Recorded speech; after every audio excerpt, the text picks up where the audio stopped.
Улаанбаатар хотоос 1200 аймгийн төвөөс 200 гаруй километрийн алсад орших энэ сум бол Говьалтай аймгийн Бугут сум юм. Баянгол алаг хайрхны ар бэлд байрших энэ сум нь Малажахын 4 багтаа 1800 гаруй хүн амтай, 300 гаруй малчин өрхө 170 гаруй мянган малтай. Малажахын эдийн засгийн гол салбар болсон учраас мал сүргээ эрүүлжүүлэх, төвчнөөс урдчлан сэргийлэх ажилд онцгой анхаардаг байна. Тийм ч учраас энэ суманд 3 мал эмнэлэг ажиллаж, малчтад мал эмнэлгийн үйлчилгээг үзүүлж байна.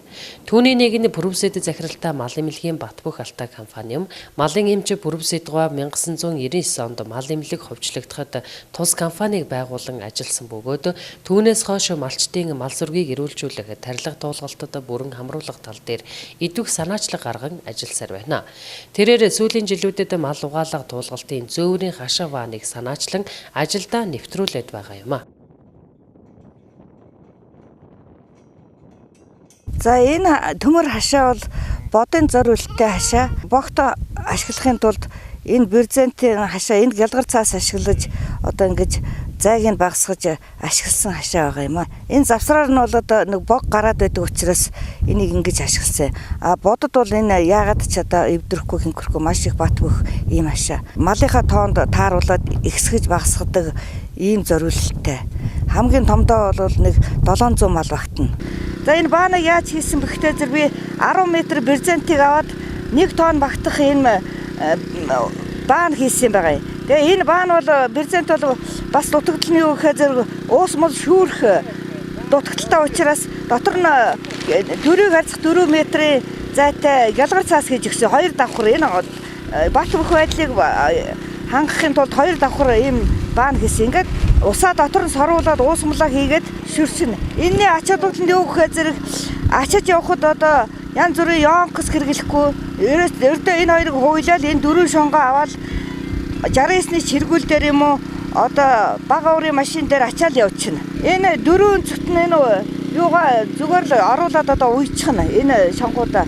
Тэгэд энэ баана бас түшигтэй байхын тулд доош нэг 30-аас 20 см гэрээтэй ухна.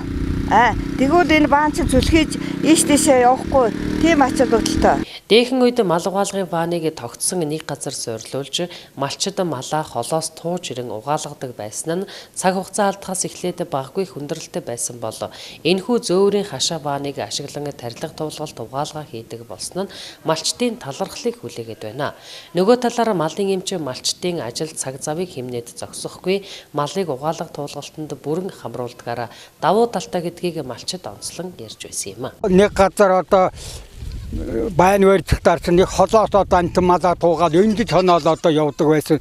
Тэгвэл манай сумын малын эмчил бол одоо ингэж зөөврийн хашаа бэлтгэхэд өөрөө тэрийг ачаад ингэж айл болгоно доорхон очоод дунд нь очоод ингэж ус мусын зөөврлөж хийгээ савтаага ингэж яаж байгаа нь бол бас мачтыг бол малаа туугаад хол явуулахгүй их ойр их амар одоо малаа бүтэн хамруулахт бол маш их сайхан төхөмтэй ийм амар болж байгаа юм л да.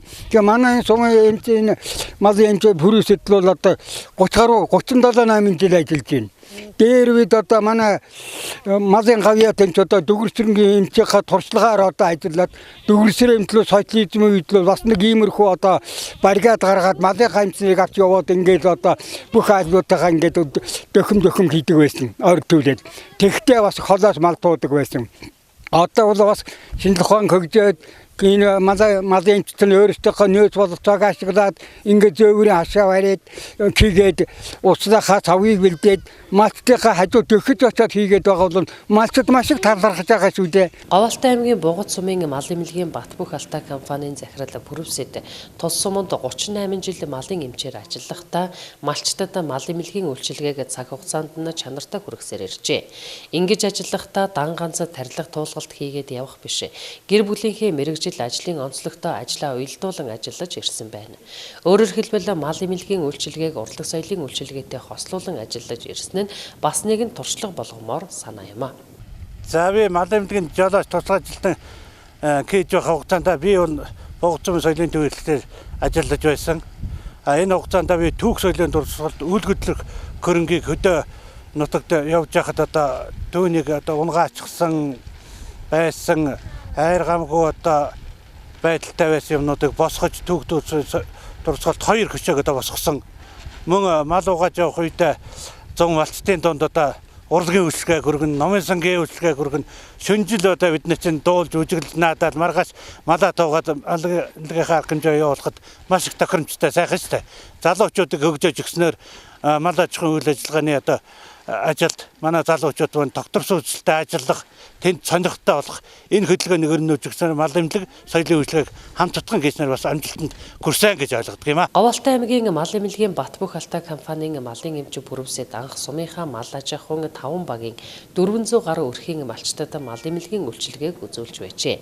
Ялангуяа хаврын улиралдах хамгийн холдоо 700 км алсад явж мал эмнэлгийн үйлчилгээг үзүүлдэг байсан бөгөөд өндөр уулын бүс нутагт тархаа суурьшсан малчтад хил хүргэж малын тарилга туулах хийнэ гэдэг амаргүй байсан нь мэдээжээ. Тиймээс мал сүргийг тарилга туулахад бүрэн хамруулах ажлаа аль болох цаг алдалгүй түргэн шуурхаа хийж гүйцэтгэх ажлыг туршин сайжруулсаар өдгөө мал угаалгын зөвөрийн төхөөрөмжтэй болсон нь дан ганц бугут суманд биш өөр бусад аймаг сумдад нэвтрүүлмээр туршлага болж байгаа юм а.